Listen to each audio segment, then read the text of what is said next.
Hello प्रिय दोस्त भाई बहन, मैं अरविंद सिंह यादव आपको और आपके पूरे परिवार को नमस्कार करता हूँ। प्रिय दोस्तों, आपको आज मैं इस वीडियो में आपके जीवन के बहुमूल्य और एक सोची समझी वीडियो लेके आया हूँ, जिसमें आपका आज भविष्य उज्जवल और जीवन छुपा हुआ है। किंतु मैं चाहूँगा कि चंद क्षणों का वीडियो है, बहुत ध्यान से और सारे काम जीवन के छोड़ करके इस वीडियो को अवश्य देखें, क्योंकि ये वीडियो आपके जीवन को बदल सकता है। देखिए, पहली चीज़ ये है कि इस वीडियो को आप तो देखें ही, किंतु ये मेरा आपसे अनुरोध है कि आप अपने पेरेंट्स को, माता और पिता को ये वीडियो अवश्य दिखाएं, क्योंकि हमारे पहले गुरु माता और पिता होते हैं। जो ज्ञान की प्राप्ति होती है वो माता और पिता के माध्यम से ही होती है। पहले गुरु हमारे माता पिता, दूसरे गुरु जो होते हैं वो मार्गदर्शन वाले होते हैं। देखिए, पहले गुरु माता पिता कैसे होते हैं, ये जरूर से जरूर अपने माता पिता को वीडियो अवश्य दिखाएं। जब बच्चा माँ के गर्भ से जन्म लेता है, एक नन्हा सा बालक, उसे इस दुनिया के विषय में कुछ भी पता नहीं होता। कौन क्या है, हम कौन हैं, कुछ भी उसे पता नहीं होता। यहाँ तक कि उसकी आंखें तक एक जगह नहीं रुकती, आंखें तक इधर उधर घूमती रहती हैं, कोई भी अंग एक जगह स्थिर नहीं रह पाता है। उस समय वही हमारे माता पिता जो आज हैं, वही क्या करते हैं, हमारी निगाह को टिकाने के लिए जोर से कहीं ताली बजाते हैं, लल्ला पुकारते हैं, बेटा कहते हैं, बच्चा कहते हैं, लाडला कहते हैं। क्योंकि यदि वो ताली बजाते हैं और समय देते हैं, देखिए समय देते हैं उसके पास, अपने बच्चे के पास माता और पिता समय दे करके ताली बजाते हैं, खिलौना घुनघुना कोई बजा करके उसे दिखाने का प्रयास करते हैं उसके मुंह की आंखों की तरफ, फिर भी बच्चे की निगाह नहीं टिकती। कहीं बच्चे की निगाह इधर चली जाती है, कहीं उधर चली जाती है, किंतु फिर भी निरंतर लगातार माँ बाप दिन प्रतिदिन प्रयास करते रहते हैं कि बच्चा हमारी तरफ देखे। क्यों? क्योंकि वो हमें पहचाने कि हम कौन हैं, हम उसके कौन हैं। केवल इतना करने के लिए उसे कहीं ताली बजाना, कहीं घुनघुना बजाना, कहीं तेज आवाज में पुकारना, पुचकारना, ऐसी हरकतें हमारे माता पिता हमारे सामने करते हैं। कब? जब हमें कुछ ज्ञान भी नहीं होता है। पहले गुरु का ये धर्म देखिए कैसे कर्तव्य निभाते हैं हमारे ये माता पिता। जब हमारी निगाहें टिकने लगती हैं, धीरे धीरे इस तरह से जब निगाहें टिकने लगती हैं तो हम भी उन्हें पहचानने लगते हैं। धीरे धीरे दिन प्रतिदिन हम बड़े होने लगते हैं, और जब बड़े होने लगते हैं तो हम माता को माता पहचानने लगते हैं, पिता को पिता पहचानने लगते हैं। और इसके बाद और अवस्था जब हमारी बढ़ती है तो वही माता पिता खूब समय देते हुए नाना प्रकार के खिलौने, नाना प्रकार के अच्छे अच्छे कपड़े रिश्तेदार तक भी लेके आते हैं। माता पिता भी खूब व्यवस्था करते हैं हमारी। और जब बड़े होते हैं तो फिर हमारा नाम लिखाया जाता है, कहाँ? विद्या के एक पावन मंदिर में, जिसे विद्यालय कहते हैं। और हमें स्कूल यानी विद्यालय पढ़ने के लिए भेजा जाता है। और भैया, जब हमें भेजा जाता है तो धीरे धीरे यही माता पिता हमारे अपने अधिकारों को कम करना शुरू कर देते हैं। वो हमारे पास समय नहीं दे पाते, कम समय देते हैं, और धीरे धीरे करके वो हमारी आवश्यकताओं को भूलने लगते हैं। जबकि जब हम छोटे थे तो जब हम चाहते भी नहीं थे कोई आवश्यकता, तो हमें नाना प्रकार की आवश्यकताएं मिलती, हमें नाना प्रकार की सुविधाएं मिलती थी। और जब हम चाह रहे हैं, अब पढ़ना है, हमें किताब की ज़रूरत है, कॉपी की ज़रूरत है, पेन की ज़रूरत है, फीस की ज़रूरत है, ड्रेस की ज़रूरत है, जूते की ज़रूरत है, तो आज वही माता पिता हमारे कल के विषय में एक समय को टाल देते हैं। वो अपने अधिकार को भूलने लगते हैं। और मेरे प्यारे दोस्त या भाइयों या बहनों, जब अधिकार हमारे माँ बाप भूलने लगते हैं तो होता क्या है हमारे साथ? जो हमें जीवन में मिलना चाहिए, जो हम चाहते हैं, जहाँ हम पहुँचना चाहते हैं, वहाँ हम पहुँचने के लिए कठिन परिश्रम, मेहनत भी करना पड़ता है और मनोबल को भी गिराना पड़ जाता है।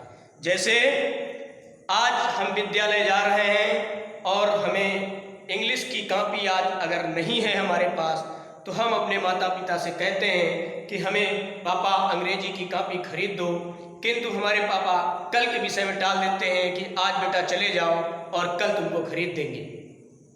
भैया, अब आज हम गए, विद्यालय गए, वहाँ डांट पड़ती है, मार पड़ती है, और दूसरे दिन अगर व्यवस्था ना हो पाई तो हम विद्यालय जाने से वंचित रह जाते हैं। देखिए, बालक हम वही हैं, माता पिता हमारे वही हैं, सिर्फ हमारे माता पिता अपने अधिकार को थोड़ा दूर करने लगते हैं। इससे हमारा जीवन बदलने लगता है। शायद मैं अनुरोध करता हूँ, अगर यदि आप अपने माता पिता को ये वीडियो दिखाएं और उन्हें समझाएं, तो शायद उम्मीद करता हूँ कि आपका जीवन एक उज्जवल किरण की भांति चमक उठेगा। प्यारे दोस्त, हम उन माता पिता से अनुरोध करते हैं, उन गार्जियनों से अनुरोध करते हैं कि अपने अधिकारों को वो मत भूलें, क्योंकि जब लल्ला की छठी मुंडन हुआ, नाना प्रकार के खिलौने कपड़े आए, नाना प्रकार का धन दौलत खर्च किया गया, लेकिन जब आज हमारा बच्चा, अब छठी मुंडन नहीं होने वाला है उसका, आज वो अपना जीवन आगे बढ़ा रहा है, कर्म करके आगे जाना चाहता है, कुछ करना चाहता है ज़िंदगी में, तो आज हम उन अधिकारों को भूल करके उसे कल के विषय में टाल देते हैं। तो मैं उन गार्जियनों से अनुरोध करना चाहूँगा कि ऐसा अगर यदि वो करते हैं, समय को आज की जगह में कल टालते हैं, तो वो अपने बच्चे का भविष्य ऊंचाई तक न ले जा करके उसे कहीं बीच में ही छोड़ने का प्रयास कर रहे हैं। प्यारे दोस्त, और हमारा भी कर्तव्य है, अब मैं आप लोगों के भी विषय में कहूँगा, दोस्तों, हमारा भी कुछ कर्तव्य बनता है कि हमें अपने घर के किफ़ायती ढंग से पैसा खर्च करना चाहिए। और सबसे पहले दोस्त, हमें अपने सोच और देखने का जो अंदाज है, यानी नज़रिया, इसे हमें बदलना होगा, क्योंकि आज जो स्थिति है देश की देखते हुए, आज हर बच्चा मोबाइल, टीवी पे दीवाना है, फैशन पे दीवाना है। दोस्त, न टीवी काम आने वाली है, न ये मोबाइल काम आने वाला है, और ना ही आपका ये फैशन काम आने वाला है। क्योंकि अगर हम किताबें जब खोल के देखते हैं, सच्चे मन से पढ़ते हैं, तो उसमें ज़रा पुराना इतिहास उठा के देखिए। इतिहास हमारा क्या कहता है? हम पे भी कमियां आ गई हैं, क्योंकि हम इतिहास को भूल रहे हैं। हमारे जो इतिहास में महान विभूतियाँ रही हैं, उन्होंने किस तरह का जीवन निर्वाह किया है, आज हम उन्हें भूल जाते हैं और अपना जीवन अपने हाथ से स्वयं बिगाड़ देते हैं। तो दोस्त, सबसे पहले हमें अपने देखने का अंदाज, जिसे नज़रिया कहा जाता है, इसे बदलना होगा। नज़रिया क्या है? मैंने बताया, देखने का अंदाज। जैसे एक छोटी सी मैं बात कहना चाहूँगा इस वीडियो के माध्यम से, फिर एक बार कहूँगा कि इस वीडियो को बहुत ध्यान से सुनने की ज़रूरत है, क्योंकि यह एक आपके जीवन को बदलने के लिए एक महत्वपूर्ण दवा के रूप में काम करेगी। एक छोटी सी प्रैक्टिकल तौर में मैं आपको एक कहानी बता रहा हूँ। जैसे अभी आपसे ही कहा जाता है, यदि आपसे यदि कहा जाए कि एक बिजली का जो खंभा होता है सीमेंट वाला, अगर नीचे धरती पे लिटा दिया जाए, यदि आपसे कहा जाए उस छोर से इस छोर तक इस पे चढ़ करके पैदल क्या आप इस पार से उस पार जा सकते हैं और ज़मीन पे पैर नहीं रखना है, तो आप हंसते हुए कहेंगे कि चल करके तो क्या साहब, हम तो दौड़ के चले जाएंगे, और दौड़ के ही आप आ भी जाते हैं इस पार से उस पार। किंतु उसी खंभे को यदि मान के चलिए आपको गैप में रख दिया जाए, इस तरह से इधर दीवार हो इधर दीवार हो, बीच में गैप हो और ऐसे रख दिया जाए, और फिर आपको यदि खड़ा कर दिया जाए उस पार और इस पार से कहा जाए कि दौड़ के आप इस पार से उस पार चले जाइए, तो भैया हमारे हाथ पैर कांप उठते हैं। चलने की तो बात छोड़िए, दौड़ने की तो बात छोड़िए, चलने में भी हाथ पैर कांपते हैं, ऐसे ऐसे हम करते हैं। क्यों? क्योंकि हमारा नजरिया बदल जाता है, उस समय एक सोच बदल जाती है हमारी, एक देखने का अंदाज बदल जाता है। जैसे जो पहले अंदाज था हमारा देखने का, हमने हंसते हुए कहा था कि हम इस पार से उस पार दौड़ते हुए चले जाएंगे, चलने की तो बात छोड़िए। लेकिन अब जब वही खंभा गैप में रख दिया गया है तो हमारा अंदाज देखने का दूसरा हो गया है। यानी जो अंदाज है, नजरिया, इसे सबसे पहले हमें अपने आप को बदलना होगा। जब तक हमारा नजरिया नहीं बदलेगा तब तक हम जीवन में आगे नहीं बढ़ सकते, नहीं बढ़ सकते, नहीं बढ़ सकते। प्रिय दोस्तों, अब हमारे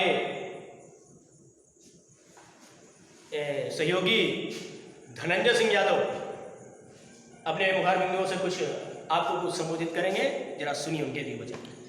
हेलो मेरे प्रिय मित्रों और मेरे प्रिय बच्चों, आपसे देखो विनम्र निवेदन है कि जिम्मेदारियां दोनों की होती हैं, बच्चे की भी और अभिभावकों की।